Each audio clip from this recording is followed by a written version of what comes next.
Thanks for joining us at 10. I'm Richard Ransom. As anyone who's lived in Memphis knows, our mayor's races can be interesting. And while the election isn't until October, this one's proving to be no different. Tonight, Floyd Bonner is the current Shelby County Sheriff who now wants to run for mayor of Memphis. But the Election Commission says he can't be on the ballot because he's been living in Bartlett, not Memphis. And tonight, Bonner is fighting back, or should we say his lawyers are.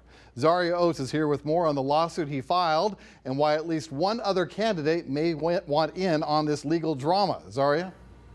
Richard, in the few hours since this suit was filed, I've spoken with quite a few people in town. This legal battle all stems from legal opinions of written laws mandating anyone who is running in the upcoming Memphis mayoral election has to have lived within the city limits for the last 5 years. But if a judge rules in favor of that ruling, several candidates won't be on the October ballot.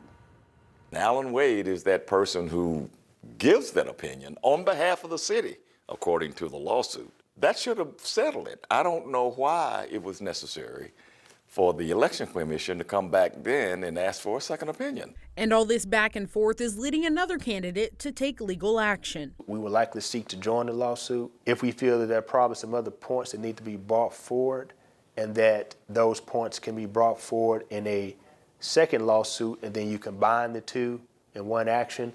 Then that would be the course of action we take. Stephen Reed from Sheriff Bonner's campaign providing this statement, quote, "The latest opinion is politically motivated and legally flawed, and we won't let backroom deals take away the people's right to vote for change." While Bonner's campaign says the issue is politically motivated, Shelby County Administrator of Elections Linda Phillips says exactly the opposite. This was not motivated by any political action. It's just that we as the Election Commission are obliged to follow the opinion of the city attorney because they are the authority for interpreting the city charter. And we had an opinion, of course, from the city council's attorney, but that's not quite the same thing. So, we asked for the clarity, and we will be obliged to follow it unless a court tells us otherwise.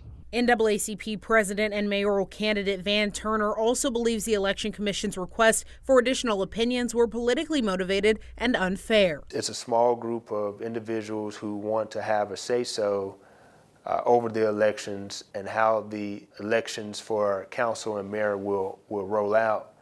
And they are taking this privilege and this right away from the citizens of Memphis. We reached out to former mayor and current candidate Willie Harrington, who could also be impacted by this legal ruling. He did not respond, but political analysts say whether he and Van Turner add on to the lawsuit or not likely won't make a difference in the judge's ruling. Even with all the back and forth, everyone involved expects a decision to be made before the first key election date in May. Richard.